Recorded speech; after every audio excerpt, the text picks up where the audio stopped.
Hello बच्चों, कैसे हैं आप। मैं आपकी टीचर सुमन शर्मा एक बार फिर से अपने चैनल पर आप सभी बच्चों का स्वागत करती हूं और आशा करती हूं कि आप सब बच्चे भी मस्त होंगे, बिंदास होंगे और प्रसन्नचित होंगे। तो बच्चों, आज मैं आपको व्याकरण विभोर से पाठ 9 की एक्सरसाइज कराने जा रही हूँ।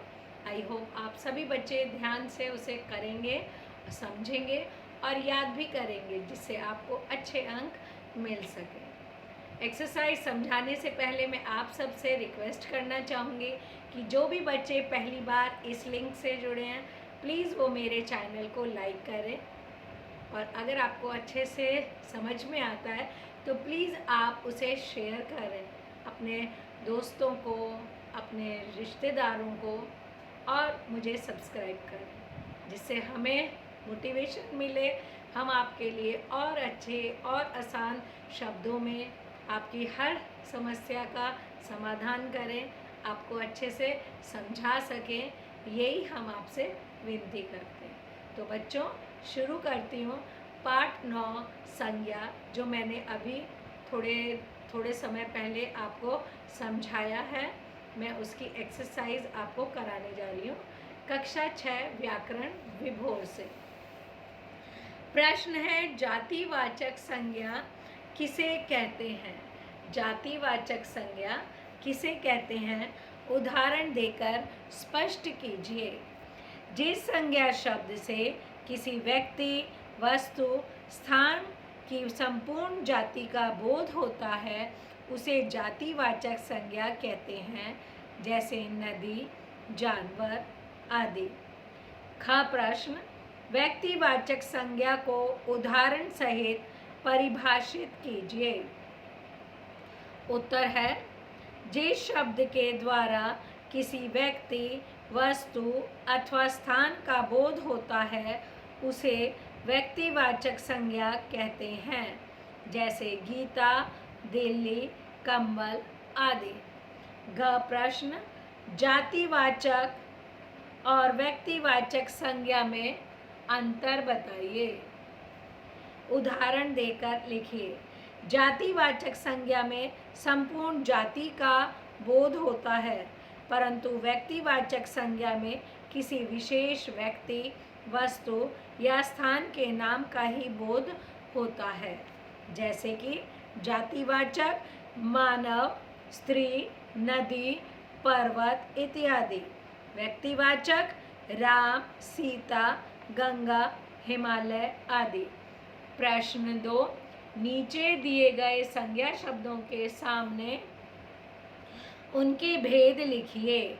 राकेश व्यक्तिवाचक संज्ञा, सच्चाई भाववाचक संज्ञा, गोदान व्यक्तिवाचक संज्ञा, स्वत्व भाववाचक संज्ञा, देश जातिवाचक संज्ञा, चिड़िया जातिवाचक संज्ञा, राजा जातिवाचक, जापान व्यक्तिवाचक, देवत्व भाववाचक संज्ञा।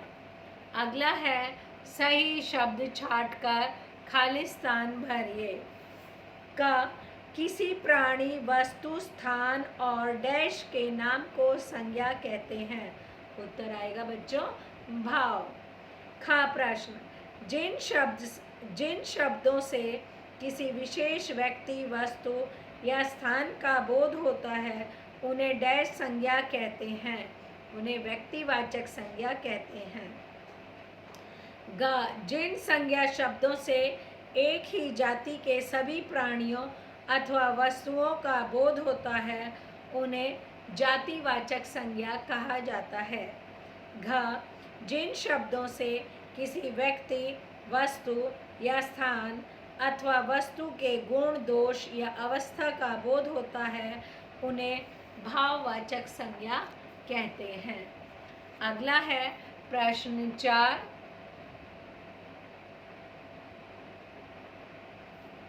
नीचे दिए गए शब्दों से भाववाचक संज्ञाएं बनाइए।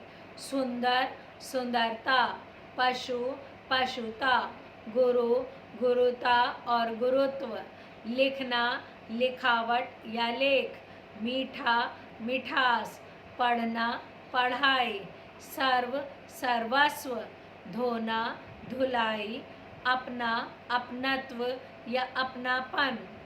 प्रश्न 5, सही और गलत का चिन्ह लगाना है। क, संज्ञा के 6 भेद होते हैं। गलत है बच्चों। जातिवाचक शब्द किस विशेष व्यक्ति का बोध कराते हैं? किसी विशेष व्यक्ति का बोध कराते हैं। गलत। ग, पुस्तक एक जातिवाचक संज्ञा है। सही। घ, जिन संज्ञा शब्दों से विभिन्न पदार्थों एवं धातुओं के नाम का बोध होता है उन्हें जातिवाचक संज्ञा कहा जाता है। गलत। अण, भाववाचक संज्ञा विशेषणों से बनाई जा सकती है। सही।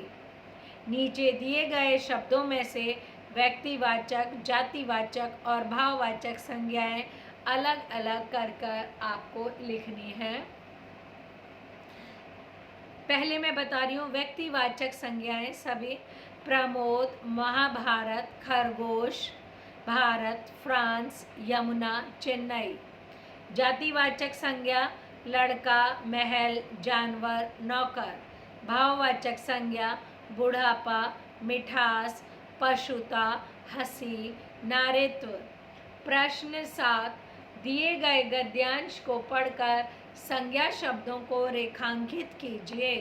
आप सबको पता है ना कि संज्ञा शब्द क्या होते हैं, तो अभी इधर आपको उन्हें रेखांकित करना है। पुस्तकों का अध्ययन करने की आदत व्यक्ति के जीवन की दिशा परिवर्तित कर सकती है। इस पंक्ति के अंदर पुस्तकों और व्यक्ति।